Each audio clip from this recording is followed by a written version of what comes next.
Hello brilliants. अभी हम कर रहे हैं 7th क्लास के लिए ज्योग्राफी का चैप्टर वाटर।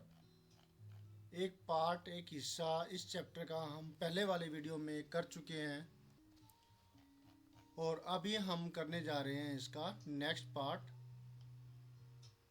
चैप्टर वाटर का।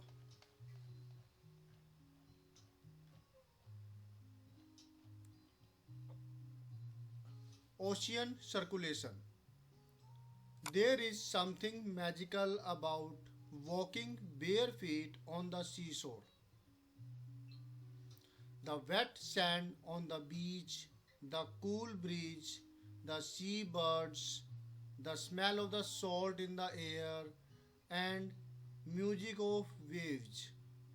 Everything is so fascinating कि यहाँ पर जो राइटर है वो ये महसूस करवा रहा है उस वक्त का जो नज़ारा है, सीन है, जो उसकी फीलिंग है उसको, कि ये बिल्कुल एक जादू ही हो जाता है। एक बहुत अच्छा महसूस कराने वाला होता है जब आप नंगे पाँव समुद्री किनारे पर सी शोर पर चल रहे हो, तो जो गीली मिट्टी है वो आपके पैरों पर अलग ही एहसास दिलाती है। ठंडी हवाएं बह रही है, आसपास समुद्री पक्षी है वो उड़ रहे हैं, और जो हवा के अंदर सोल्ट की जो महक है, नमक की जो महक है वो, और जो वेव्स समुद्री जो लहर है आ रही है जा रही है उसकी वजह से आवाज़ हो रही है, ये सब कुछ एकदम आकर्षित कर देने वाला होता है, मंत्रमुग्ध कर देने वाला होता है। Unlike the calm waters of ponds and lakes, ocean water keeps moving continuously. ponds और लेक्स का पानी जो कि बिल्कुल शांत होता है उसके जैसे नहीं, ओशियन का पानी तो लगातार मूव करता रहता है, आवाज़ करता रहता है, हिलता रहता है। इट इज़ नेवर स्टिल, ये कभी भी शांत नहीं रहता। तो ये तो बिल्कुल वैसे ही है कि एक बर्तन के अंदर पानी है और उसको हम घुमा रहे हैं तो वो पानी अंदर का हिल रहा है, वैसे ही ये धरती घूम रही है और ये पानी जैसे हिल रहा हो। और ये तो ग्रेविटेशनल पुल भी होता है जो कि चांद का और सूरज का है, जो कि इसको पानी को अपनी तरफ खींचता है, राइट। और ये लहर है ये पैदा होती है हवाओं की वजह से। और इस तरीके से जो इसमें पानी में जितनी भी मोशंस है इसको 3 कैटेगरी में डिवाइड किया गया है। The movement that occurs in the oceans can be broadly categorised as waves, tides and currents. जो भी समुद्र के अंदर, महासागरों के अंदर जो ये मूवमेंट हो रही है इसको डिवाइड किया गया है, कैटेगराइज किया गया है तीन तरीके से, 3 रूपों में कैटेगराइज किया गया है। पहला है वेव्स, दूसरी है टाइड्स और तीसरा है करंट्स। तो ये इसके लिए क्वेश्चन है, categorise the movements in the ocean water. Ocean water की जो मूवमेंट है, जो भी उसके अंदर बदलाव होते हैं उसको कैटेगराइज कीजिए, उसे श्रेणियों में बांटिए। तो वो ये 3 हो गई, राइट। ये आंसर हो गया शेडेड पोर्शन। फिर यहाँ ये एक इम्पोर्टेंट नोट है, March 22 is celebrated as World Water Day when the need to conserve water is reinforced in different ways. जो 22 मार्च को वर्ल्ड वाटर डे सेलिब्रेट किया जाता है, वो क्यों किया जाता है? वो इसलिए किया जाता है ताकि आप लोग इस चीज़ की तरफ ध्यान दें और पानी की को सुरक्षित रखने के लिए, पानी को वेस्ट ना करें, पानी को बचा करके रखें। इसके लिए आप वचनबद्ध हो और साथ में आपका माइंड उस हिसाब से सेट हो जाए इसके लिए।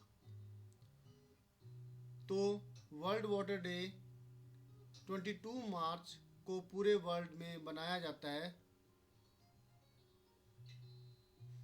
जिस दिन पानी को बचाने के अलग अलग तरीकों की ओर बल दिया जाता है, दबाव दिया जाता है, राइट। ये पैसिफिक ओशियन का एक दृश्य है। फिर पहला पहला जो वेव्स है वो।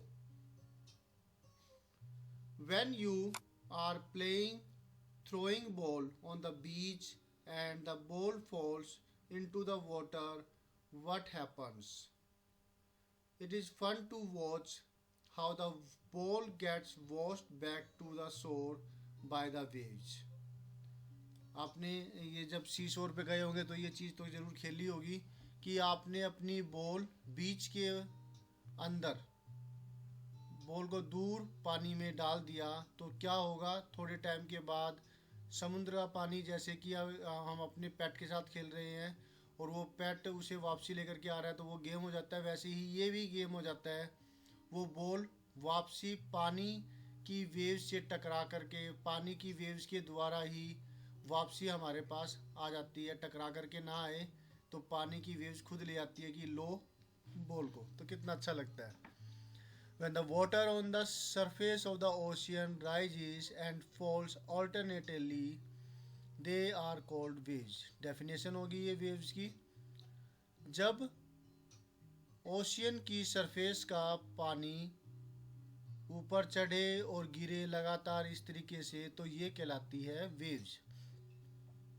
तो ये डेफिनेशन जरूर लर्न कर लीजिएगा, 1 मार्क क्वेश्चन के अंदर या फिलअप में आ सकती है। ये वेव्स बनती क्यों हैं? Waves are formed when gentle winds scrape across the ocean surface. The stronger the wind blows, the bigger the wave becomes. क्यों बनती है वेव्स? क्योंकि जो ऊपर से हवाएं बह रही है वो इसके ऊपर टक्कर मारती है, इसके साथ हवा के साथ में फिर वो भी मोशन में आ जाती है। The stronger the wind, wind जितनी ज़्यादा स्ट्रोंगर होगी, हवा जितनी ज़्यादा तेज़ी से बहेगी उसके ऊपर, उतनी ही जो बड़ी वेव्स बनेगी। ऐसा क्यों होता है कि हवाएं बहती है? ये तो आपने पहले वाले चैप्टर में भी देखा होगा कि जब हवाएं गर्म होती है तो वो लो डेंसिटी होकर के ऊपर की तरफ उठेगी और लो प्रेशर वहाँ पर क्रिएट हो जाता है। अब उसकी जगह लेने के लिए जो हाई प्रेशर एरिया, जहाँ पे ठंडा इलाका होता है, ठंडी हवाएं होती है, जहाँ पे डेंसिटी एयर की ज़्यादा होती है, वो वाली एयर फिर उस जगह को लेने के लिए उस तरफ बहती है।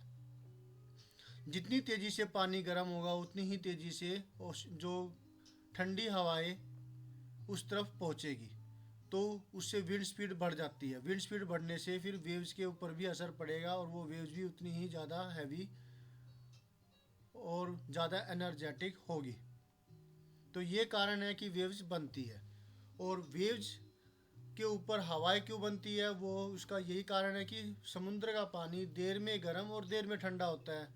तो गर्म होने के बाद फिर यहाँ पर लो डेंसिटी एरिया बन जाता है एयर के लिए, और फिर जब लो डेंसिटी है तो हाई डेंसिटी भी होगी, लो प्रेशर एरिया तो हाई प्रेशर एरिया भी होगा, और ये दोनों में जो फ़र्क आता है इसकी वजह से हवाएं बहती है और हवाओं की वजह से फिर सी वेव्स बनती है। राइट। फिर आगे है ये पोर्शन, सुनामी क्या है? Tsunami is a Japanese word that means harbour waves, as the harbors get destroyed whenever there is a tsunami. Tsunami एक जापान का वर्ड है जिसका मतलब होता है बंदरगाह, पोर्ट। जो समुद्री कोस्टल एरिया के पास में जो एरिया होता है वो शिप्स वगैरह के आने जाने के लिए होता है। जैसे कि बस स्टैंड होता है वैसे ही हार्बर होता है शिप्स के लिए, रेलवे स्टेशन होता है वैसे ही हार्बर होता है शिप्स के लिए। हार्बर वेव्स, बंदरगाह की वेव, क्योंकि हार्बर्स इस टाइम पर डिस्ट्रॉय हो जाती है जब कभी भी सुनामी हिट होती है, तो वो कोस्टल एरिया पर सबसे पहले टक्कर मारती है, उसके बाद ही तो वहाँ अंदर आएगी। तो इसलिए इसे कहते हैं सुनामी, जिसका मतलब होता है हार्बर वेव्स। राइट। तो इसके लिए क्वेश्चन बन सकता है,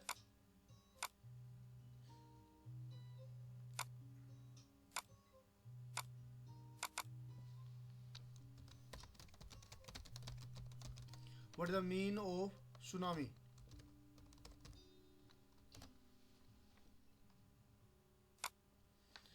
अब यहाँ ड्यूरिंग अ स्टॉर्म क्वेश्चन भी बना रखे हैं मैंने.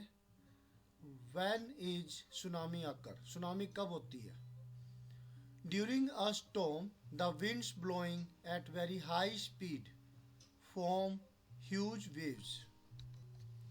तूफान की वजह से, स्टॉर्म की वजह से जो हवाएं है बहुत तेज़ स्पीड के साथ मूव करती है और जिसकी वजह से फिर बड़ी बड़ी वेव्स बनती है. These wave cause tremendous destruction. An earthquake, a volcanic eruption और underwater landslides can shift large amount of ocean water. As a result, a huge tide wave called tsunami that may be as high as 15 meter is formed. तो ये जो बहुत ज़्यादा जो ये tsunami होती है बहुत ज़्यादा तबाही लेकर के आती है, बर्बादी लेकर के आती है. और ये क्यों आती है, क्यों ऐसा होता है? जैसे कि अब कोई वैसल है आपके पास, कंटेनर है, पानी की बकेट है. अगर पानी की बकेट को तोड़ दिया जाए नीचे से तो वो पानी एकदम से निकलेगा ना. या फिर उसको थोड़ा सा एकदम एकदम से गिरा दिया जाए, नीचे की तली पर कोई थोड़ा सा हलचल पैदा कर दे तो ऊपर वाला पानी सारा हिल जाएगा. तो वैसे ही जो अर्थक्वेक होता है, भूकंप आते हैं या फिर लावा निकलता है धरती के नीचे से तो प्लेटों पर असर पड़ता है.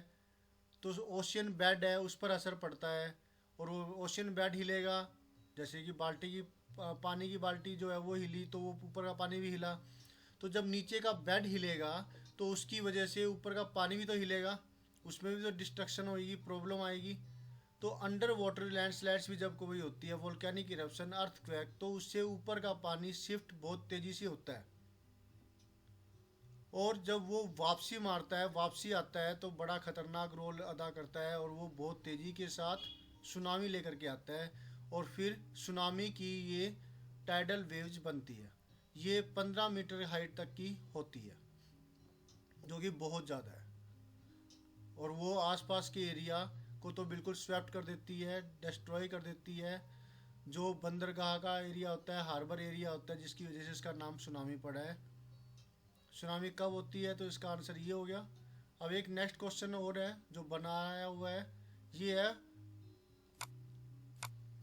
What was the height of the largest tsunami occur and what was its speed. जो अब तक की सब जो सुनामी पैदा हुई है उसकी सबसे लार्जेस्ट हाइट क्या थी. अब अगर ये बहुत पुरानी बुक है तब का नोट्स बनाए हुए है तो आपको क्या करना है, आपकी बुक में अब पता लग जाएगा. अब बुक के अंदर आपको कुछ और डाटा आया हुआ तो वो देखिएगा. जो सबसे बड़ी सुनामी अब तक हुई है वो 150 मीटर की है, इतनी हाइट की. ये वेव्स बहुत ज़्यादा तेज़ी के साथ मूव करती है. कितनी स्पीड है इसकी? 1 घंटे में 700 किलोमीटर. गाड़ी की रफ्तार कितनी होती है रेल वाली की? 60 या इससे ऊपर 80 किलोमीटर पर आवर.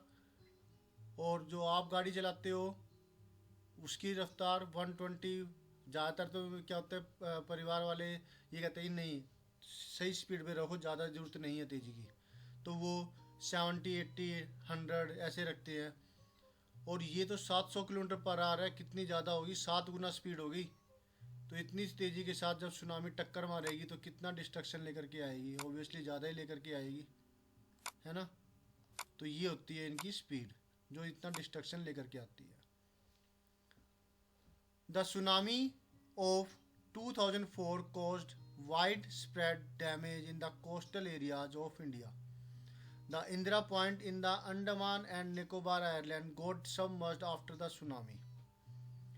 जो 2004 के अंदर सुनामी आई थी इंडिया के, भारत के समुद्री जो तट है वहाँ पर उसकी वजह से बहुत ज़्यादा नुकसान हुआ था, डैमेज हुआ था। और जो इंदिरा पॉइंट था अंडमान निकोबार आइलैंड, जो भारत के जो बे ऑफ बंगाल के अंदर है, वहाँ पर अंडमान निकोबार आइलैंड है, वहाँ पर इंदिरा पॉइंट का जो एरिया है वो पूरा का पूरा पानी के अंदर डूब ही गया था। तो सोच के भी कितना बुरा लगता है कि आपका एरिया जहाँ पे आप रह रहे हो वो पानी में ही पूरा डूब जाए, आपकी चीज़ें, आपका सामान, सब कुछ। तो फ्लड बहुत ख़तरनाक काम। तो अब देखिए, फ्लड ही आ गई ना, पूरा उसको डुबो दिया। 2 मंजिला पानी चढ़ जाए, 1 मंजिला पानी जब चढ़ जाए, तो ये डिस्ट्रक्शन होते हैं सुनामी की वजह से। अब आगे है सुनामी, द अर्थ पेंडमोनियम। तो ये जो सुनामी है ये धरती का नरक कह लो, नरक के जैसा ही होता है उस वक्त जब हर जगह रोना चिल्लाना तबाही नज़र आए, तो ऐसे लगता है नरक का नज़ारा हमने देख लिया। सुनामी और the harbour wave struck havoc in Indian Ocean on the 26th December 2004. The wave was the result of earthquake that had its epicenter close to the western boundary of Sumatra. जो tsunami है जो 2004 में 26 दिसंबर 2004 Indian ocean पर टकराई थी, वो बड़ी ख़तरनाक थी, उसके बारे में यहाँ बात है। और वो जो वेव है उसकी वो किस वजह से हुई थी, जो अर्थक्वेक आया था जिसका एपी सेंटर स्टार्टिंग जहाँ पर हुई थी वो है सुमात्रा की वेस्टर्न बाउंड्री के ऊपर, उसके पास में एपी सेंटर था इसके अर्थक्वेक का, जिसकी वजह से ये tsunami I. The magnitude of the earthquake was 9 on Richard scale. जो अर्थक्वेक आया था उसका रिचर्ड स्केल के ऊपर जो माप था, जो मेजरमेंट थी, वो 9 रिचर्ड स्केल था। जो 7 वाला जो आता है अर्थक्वेक वो बड़ा खतरनाक होता है, और ये तो 9 वाला है। As the Indian plate went under the Burma plate there was a sudden movement of the sea floor causing the earthquake. क्योंकि धरती तो क्या बनी हुई है, अर्थ की जो ऊपर की प्लेट्स है ये टेक्टोनिक प्लेट से मिलकर बनी हुई होती है। तो ये जो प्लेटें है, जो इंडियन वाली प्लेट है वो बर्मा वाली प्लेट के नीचे चली गई एकदम से। जैसे 2 प्लेटें आपने ले ली, एक प्लेट दूसरी प्लेट के नीचे कर दो, तो पहले तो लेवल में थी दोनों की दोनों एक साथ, और फिर ऊपर वाली प्लेट पानी से भरी हुई एक प्लेट दूसरी प्लेट के नीचे चली जाए तो देखो पानी के साथ क्या होगा। तो वैसे ही हुआ वहाँ पर, इंडियन प्लेट बर्मा वाली प्लेट के नीचे चली गई। The ocean floor was displaced by about 10 to 20 meter and tilted in a downwardly direction. अब जो ओशन फ्लोर है वो ओबियसली जैसे प्लेट है वो नीचे जाएगी तो उसमें फ़र्क तो आएगा ओशन फ्लोर के ऊपर डिस्टेंस का। 10 से 20 मीटर के अंदर वो झुक गई नीचे की तरफ। A huge mass of ocean water flowed to fill the gap that was being created by the displacement. तो जो बहुत ज़्यादा मात्रा में जो पानी है वो उस एरिया में फ्लो कर गया जिस तरफ डिप्रेशन पैदा हुआ था, जहाँ पर इंडियन प्लेट बर्मा प्लेट के नीचे गई थी सुमात्रा की तरफ। तो उसको फील करने के लिए पानी बैक चला गया, और this marked the withdrawal of the water mass from the coastlines of the land masses in the South and Southeast Asia. इसकी वजह से जो साउथ पार्ट है एशिया का और साउथ ईस्ट पार्ट है एशिया का, ये दोनों जगहों से पानी विड्रॉल होने लगा, यानी कि बैक मारने लगा। बैक मारने लगा मतलब पानी पीछे हटने लगा और वो कोस्ट लाइन से बैक चला गया। लोगों ने जो वहाँ पर थे वो उन्होंने देखा होगा, हो ये क्या भगवान आ गए या कुछ भी, एकदम हैरत एकदम नज़ारा जो देख करके बिल्कुल आदमी भौचक्का से रह जाता है। उस वक्त कुछ ऐसा ही नज़ारा था, पानी बैक मार रहा था, खाली धरती हो रही थी, लोगों के समझ में नहीं आ रहा था। तो इसके ऊपर तक एक चैप्टर भी है, 8th क्लास के अंदर एक चैप्टर है जिसमें एक लड़की ने बड़ी समझदारी दिखाई थी, और वो चैप्टर के अंदर उसने फिर लोगों को फटाफट चिल्लाने लगी पागलों की तरह, और वो वहाँ के लोगों को किसी सुरक्षित जगह पर ले गई। और उसने, क्योंकि उसने चैप्टर पढ़ रखा था, ये ध्यान से पढ़ रखा था ज्योग्राफी चैप्टर, और उसमें उसको पता था कि जब पानी कभी बैक मारे तो इसका मतलब बहुत बड़ी समस्या आने वाली है, और ये पानी जब वापसी आएगा तो बहुत तेज़ी के साथ आएगा और भारी डिस्ट्रक्शन लेकर के आएगा, इसलिए यहाँ से दूर चले चलो। और वो उन लोगों को दूर ले गई, जिसकी वजह से उन लोगों की जान बच गई, और उसका नाम इतना ज़्यादा हुआ कि इसकी समझदारी की वजह से ये इतने लोगों की जान बची। और उस ज्योग्राफी टीचर को भी कितना अच्छा लगा होगा कि भी उसकी नॉलेज की वजह से उसकी स्टूडेंट ने ध्यान दिया और इतने लोगों की जान बच गई। तो ऐसे ही वो पानी विड्रॉल होने लगा और बैक मारने लगा। After thrusting of the Indian plate below the Burma plate, the water mass rushed back towards the coastline.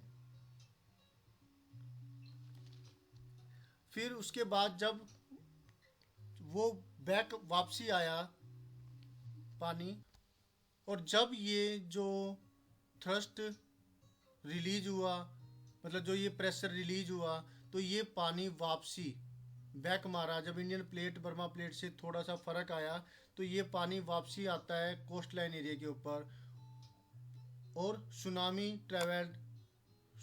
जो थी, जो ये भारी मात्रा में वेव्स थी, ये 800 किलोमीटर की रफ्तार के साथ वापसी आई, और comparable to the speed of commercial aircraft and completely washed away some of the island in the Indian Ocean. और एक एयरक्राफ्ट की स्पीड के बराबर की रफ्तार के साथ जब ये वापसी आई तो इसने इंडियन आयरलैंड्स के जो बहुत बड़े हिस्से को इसने सफाया कर दिया, इंडियन आयरलैंड का ही पानी से साफ कर दिया, पानी में डूब गए वो। The Indira point of the Andaman and Nicobar island and mark the southern most point of India got completely submerged. लगभग पूरी तरीके से इंदिरा पॉइंट अंडमान निकोबार आइलैंड का और जो सर्दर्न मोस्ट पॉइंट है इंडिया का, वो पूरी तरह से पानी में डूब गया, पानी ही पानी हो गया, सोल्टी वाटर आ गया। और ये जो पानी होता है तो सोल्टी होता है, जिसकी वजह से जो क्रॉप प्रोडक्शन होती है, जो फॉरेस्ट होते हैं आसपास के एरिया के अंदर, उनको भी बहुत नुकसान पहुंचाती है। पानी बहुत टाइम के लिए एक एरिया पर खड़ा रहता है, और बाढ़ का पानी जब एक जगह पर बहुत टाइम के लिए खड़ा रहे तो कितना ज़्यादा बीमारी का घर हो जाता है वो, ये आप समझ सकते हैं। लोग मारे जाते हैं, जानवर मारे जाते हैं, लाशें पड़ी रहती है कितनी ज़्यादा मात्रा में, ऐसे ही कितना ज़्यादा बर्बादी, घर है वो टूट जाते हैं, सब कुछ तबाह।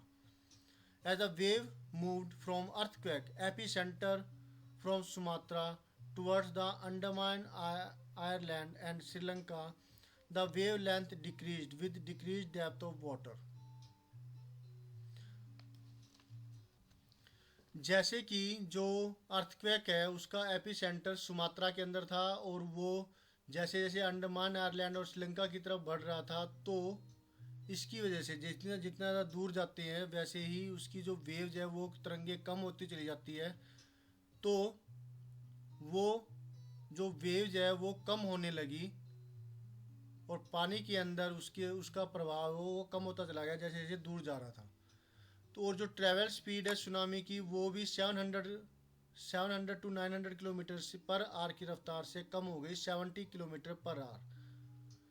सुनामी जो वेव्स है उसकी पावर 3 किलोमीटर डेप्थ तक रहती है, यानी कि नीचे, ऊपर से लेकर नीचे तक की 3 किलोमीटर तक की डेप्थ पानी की, उस तक इस वेव्स का असर रहता है। तो ये तो फिर भी बहुत ज़्यादा होता है, एक बहुत बड़ा मास एरिया अफेक्ट डालता है, और बहुत एनर्जेटिक पानी आता है, जिसने लगभग कोस्टल लाइन जो समुद्र के पास में रहने वाले लोग हैं 10,000 लोगों को इसने अफेक्ट डाला, और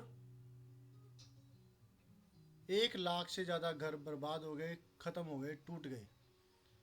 इंडिया के अंदर जो सबसे ज़्यादा असरदार एरिया रहा वो था आंध्र प्रदेश के कुछ पास के इलाके, आंध्र प्रदेश के समुद्री इलाके, तमिलनाडु के, केरला के, पौंडीचेरी के, अंडमान एंड निकोबार आइलैंड के जो कोस्टल एरियाज थे उन पर इसका असर बहुत ज़्यादा दिखाई पड़ा। While the earthquake cannot be predicted in advance, it is possible to give a 3-4 notice of a potential tsunami. Such early warning systems are in place across the Pacific Ocean but not in the Indian Ocean. Tsunamis are rare in Indian Ocean as the seismic activity is less as compared to the Pacific. Earthquake को जबकि हम predict नहीं कर सकते, उसका अनुमान नहीं लगाया जा सकता, उसका पहले से ही हम जैसे कि बादल बारिश होगी नहीं होगी, तूफान आएगा नहीं आएगा, इसका तो हम अनुमान पहले से ही लगा लेते हैं, वेदर फोरकास्टिंग हो जाती है। लेकिन इसकी फोरकास्टिंग, भूकंप की फोरकास्टिंग पहले नहीं हो सकती। लेकिन फिर भी कुछ ऐसी मशीनें यहाँ पर ओशियन, जो पैसिफिक ओशियन है वहाँ पर लगी हुई है, जो कि 3 से 4 घंटे पहले सुनामी के बारे में जानकारी दे देती है। और ये सिस्टम पैसिफिक ओशियन में लगे हुए हैं लेकिन इंडियन ओशियन में नहीं, जिसकी वजह से इतनी दिक्कत आई और पता भी नहीं लगा। क्योंकि इंडियन ओशियन के अंदर जो ये भूकंप की वारदातें बहुत कम हुई है, तो कभी इस चीज़ की ज़रूरत ही महसूस नहीं हुई। और अब हो सकता है कि सरकार ने इस तरफ ध्यान दिया हो और यहाँ पर भी ये इंस्ट्रूमेंट, ये कुछ सिस्टम लगाया होगा ताकि फ्यूचर में ऐसा कभी हो तो हम पहले से ही अलर्ट हो जाए। Right.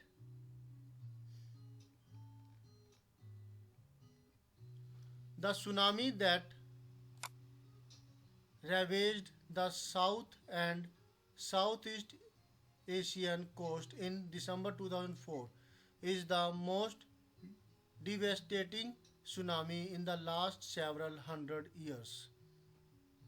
The large damage caused to life and property was primarily a result of lack of monitoring, the early warning system, and knowledge among the coast dwellers of Indian Ocean.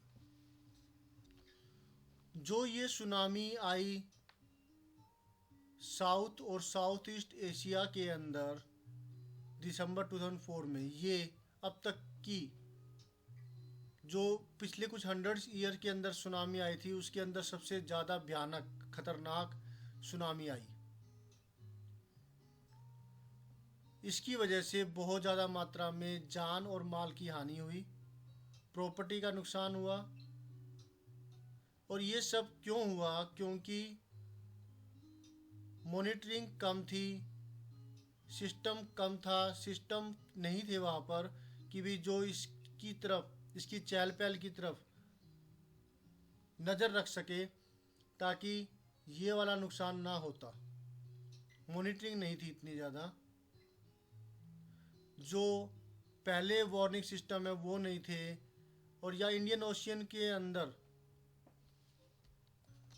जो Indian ocean के अंदर जो लोग रह रहे हैं उनको भी सुनामी के बारे में इतनी नॉलेज नहीं थी, जागरूकता नहीं थी।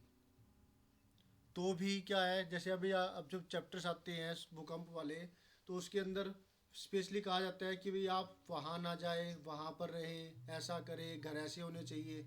ये जागरूकता फैलाने के लिए चैप्टर्स में इंक्लूड किए जाते हैं। तो ऐसा कुछ उस वक्त इसमें नहीं शामिल कर रखा था कि भाई वहाँ के लोगों को इस बारे में नॉलेज हो कि सुनामी आए तो क्या हो, क्या करना चाहिए, क्या होता है वहाँ पे उस वक्त। तो ये इसकी कमी की वजह से भी डैमेज कुछ ज़्यादा ही हो गया।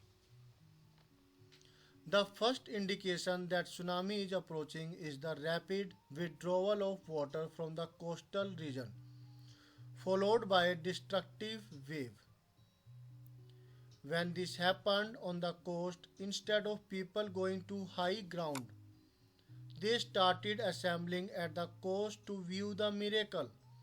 As a consequence, there was a large casualty of curious onlookers when the gigantic wave tsunami struck. तो जब ये सुनामी आती है तो क्या होता है, सबसे पहला काम ये होता है कि पानी बहुत तेज़ी के साथ खाली होना स्टार्ट हो जाएगा कोस्टल एरिया से, और वो पीछे की तरफ बैक मारेगा और ज़मीन खाली होने लग जाती है, पानी पीछे जाने लग जाता है कोस्टल रीजन से। और उसके बाद जो नेक्स्ट स्टेप होता है, नेक्स्ट जो होता है वो बहुत तेज़ी के साथ खतरनाक वेव्स वापसी आती है। ये बिल्कुल वैसे ही है जैसे कि शेर पीछे पहले पीछे जा रहा है, पीछे जा रहा है, और फिर एकदम से पूरे जोर के साथ आगे छलांग मारता है, वैसे ही होता है ये। जब ये हुआ कोस्टल एरिया के ऊपर तो लोगों ने सेफ जगह पर जाने की बजाय, एक ऊंची जगहों पर जाने की बजाय, अपने आप को बचाने की बजाय वो लोग वहाँ पर इकट्ठे हो गए।